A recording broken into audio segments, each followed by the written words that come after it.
Boas, neste vídeo, ou para este vídeo, escolhi falar acerca do cosmo, ou acerca do caos, começando por definir cosmo e caos. Etimologicamente, cosmos significa ordem, significa mundo, significa beleza. Por exemplo, o que se opõe a cosmo é o caos, que significa imundo, que significa desordem, que significa não necessariamente fialdade, mas pronto. Esse é um termo que vem já desde os gregos, para se pensar o universo e não só. Para se pensar. Até para chegar à ideia de logos. Mas pronto.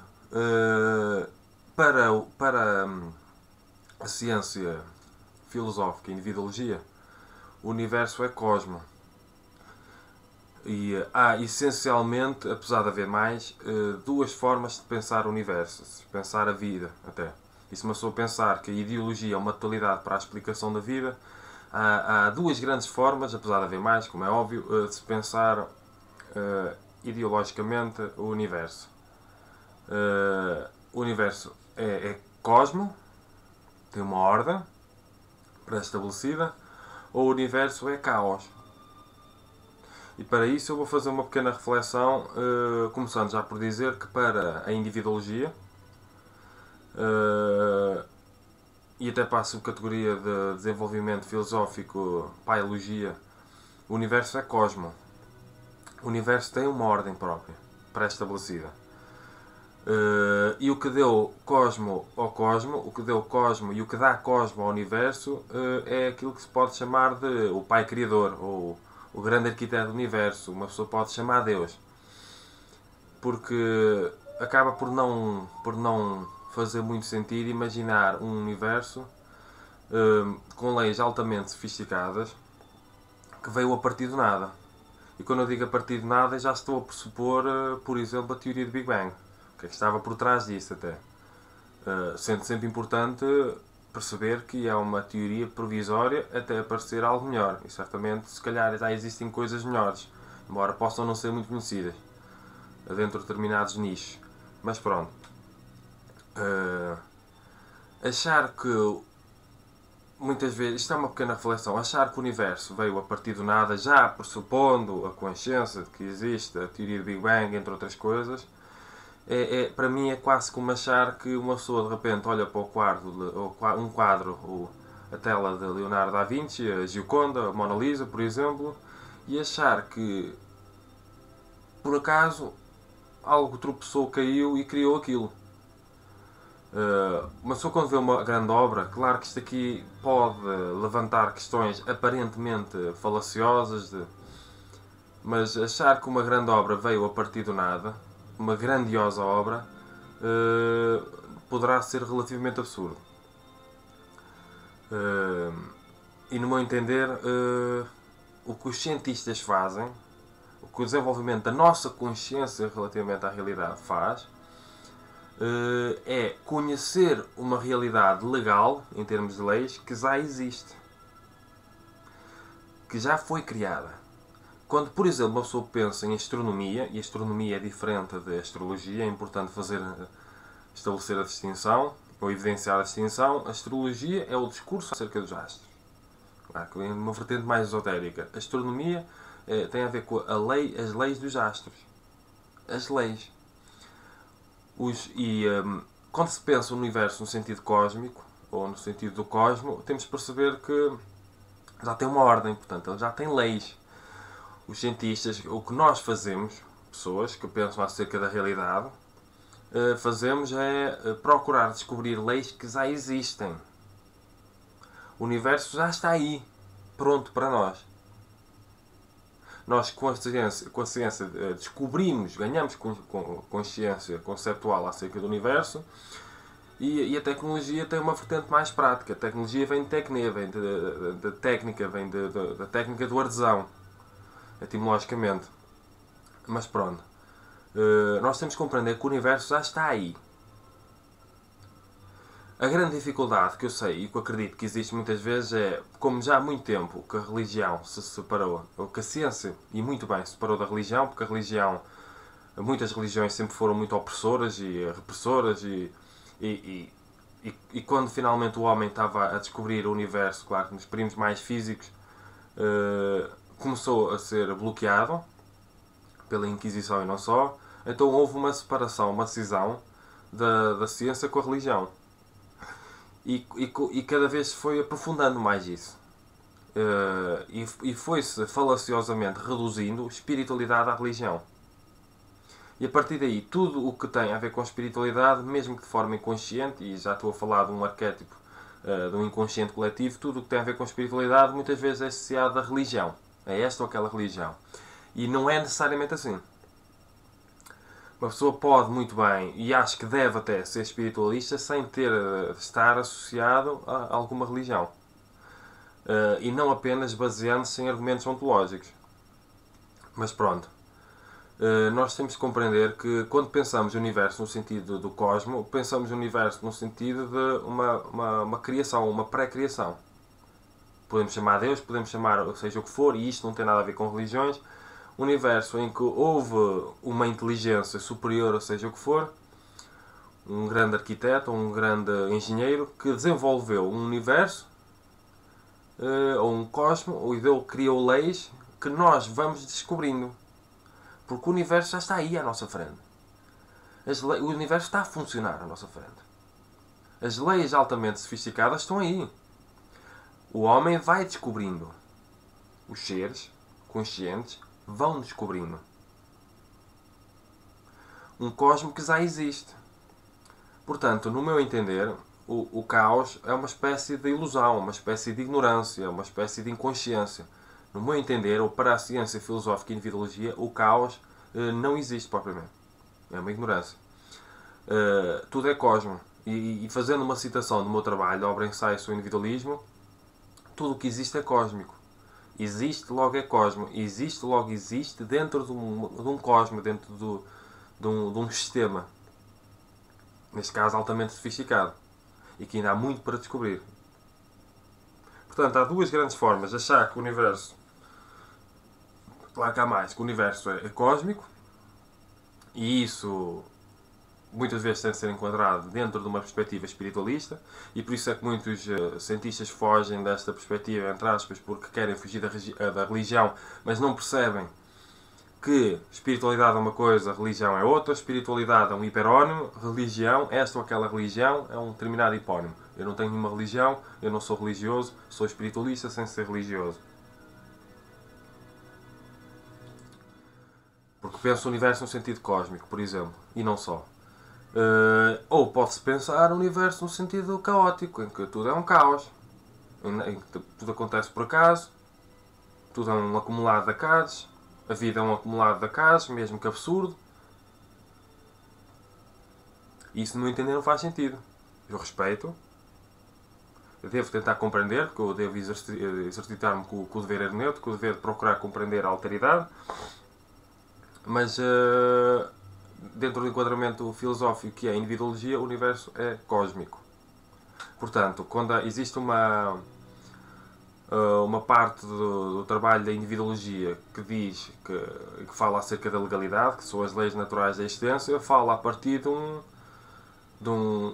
por exemplo, da consciência de um pai criador que criou o universo cósmico, que é estabelecido dentro de determinadas leis, onde se enquadram, por exemplo, as leis da física. E todas as leis que existem objetivamente no universo. Porque as leis que o homem cria são leis subjetivas ou intersubjetivas, apesar de ter a tendência da objetividade. Porque uma pessoa vai descobrindo coisas melhores que se adequam mais à realidade. Portanto, nós temos que compreender que são sempre conceitos criados por nós. Para compreender o universo objetivo que existe tal como existe. As leis que nós criamos, a partir do momento em que são criadas por sujeitos conscientes, elas são subjetivas, apesar de tenderem ou de virem da objetividade legal que é o universo no sentido cósmico. E nós devemos tentar compreender isso. Nós descobrimos leis que já existem por si só. Depois nós criamos linguagens para interpretar essas leis e para nos realizarmos, ou para realizarmos tecnologia enquadrada nessas leis. Mas as leis criadas serão sempre subjetivas, intersubjetivas, por exemplo. Porque não são a realidade em si. São mecanismos linguísticos que o homem utiliza para compreender a realidade, que já existe por si só. Portanto, o cosmos já existe por si só. As leis do universo objetivas já existem por si só. As consciências vão descobrindo. E essa descoberta pressupõe a pré-existência daquilo que se vai descobrir, ou daquilo que se descobre, ou daquilo que se descobriu. De forma mais ou menos adequada. E aí entra a questão da racionalidade também. É que eu desenvolvo no meu trabalho, que é a adequação da linguagem, da consciência com a linguagem da existência. Claro que isto é um sentido conotativo neste caso.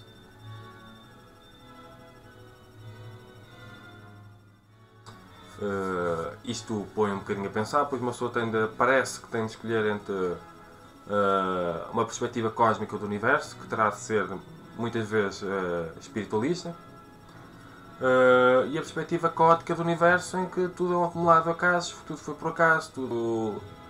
E mesmo quando se pensa o Big Bang e assim, então, e a enorme inteligência que fez desenvolver leis altamente sofisticadas, mas é altamente sofisticadas, como ainda tem muito por descobrir. De onde é que veio? Do nada. Algo que tropeçou e caiu e desenvolveu leis altamente sofisticadas.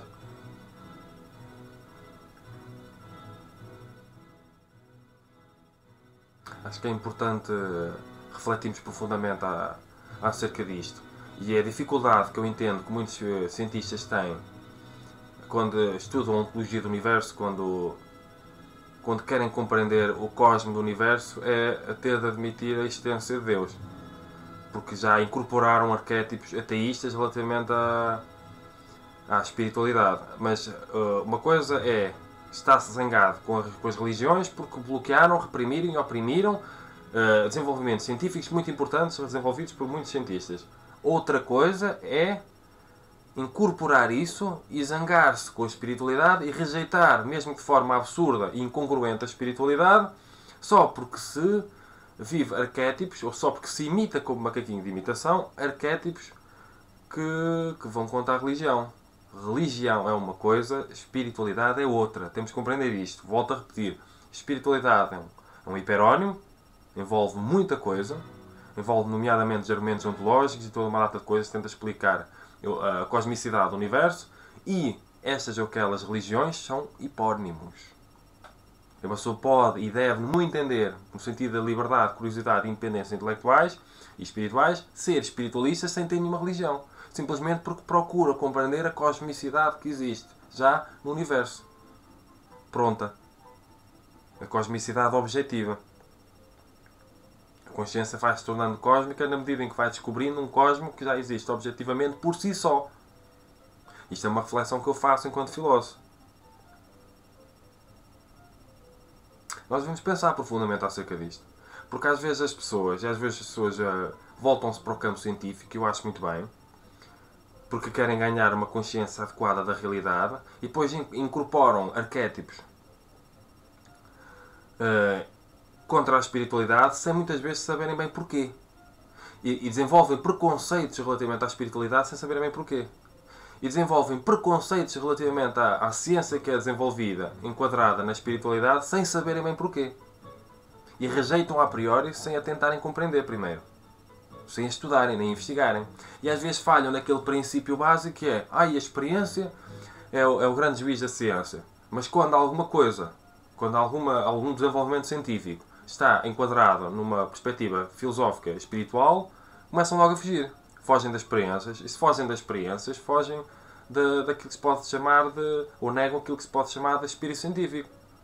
Acabam por se tornar incongruentes, porque incorporaram arquétipos que rejeitam a priori a espiritualidade, mesmo de forma incongruente e precipitada, mesmo com uma deficiência hermenêutica e fenomenológica.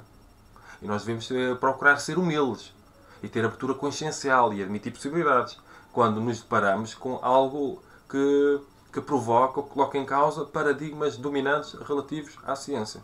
Isto já é uma questão de filosofia da ciência também. E muitas vezes até de epistemologia. Portanto, nós devemos aprender a ser inteligentes, a fazer uso da inteligência que nós temos e parar de fugir coisas novas e diferentes. E começar a colocar em causa as autoridades que nós seguimos, as autoridades científicas. Por isso é que eu falo no meu trabalho que a humildade é um princípio filosófico fundamental para ganharmos consciência da realidade. E a coragem também. Uma pessoa tem de aprender a lidar com o desconforto e com a zona de desconforto intelectual. Por vezes, para descobrirmos mais o universo e a cosmicidade do universo, nós temos de entrar na zona de desconforto, nós temos de nos desiludir, nós temos de nos desapegar da ilusão que criámos acerca dele. E muitas vezes relativo a teorias científicas, ditas científicas, porque são sempre verdades provisórias. E onde às vezes o trabalho de Popper, do falsificacionismo, às vezes tem um lado positivo. Nós temos de estar sempre a colocar em causa as teorias e os paradigmas científicos. Nós não nos devemos apegar a nenhum deles. Agora, nós não devemos tentar falsificar ou tentar contrariar com princípios negativos, com uma hermenêutica negativa, em que mais estamos a fugir da realidade do que a procurar compreendê-la. Porque o que eu vejo muitas vezes a acontecer é pessoas inteligentes até, cientistas, em vez de estudarem verdadeiramente desenvolvimentos científicos que estejam associados à espiritualidade, fazem um pseudo-estudo científico com uma hermenêutica negativa, com interpretações negativas, com uma falha fenomenológica em que não procuram adequadamente os fenómenos e referências empírico-objetivas, e depois rotulam facilmente pseudociência. Aplicando, mesmo que de forma inconsciente, o princípio do falsificacionismo, tentar falsificar, ou a ciência aquilo que pode ser falsificável, por exemplo,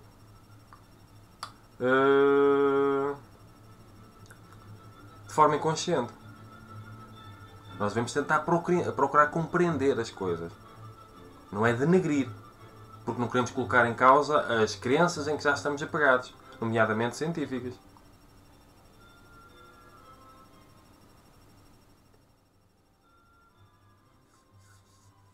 Acho que não preciso abordar muito mais. Deixo aqui uma pequena reflexão acerca do universo na perspectiva cósmica e na perspectiva caótica. E as pessoas que façam as suas escolhas e aprendam a pensar por elas mesmas.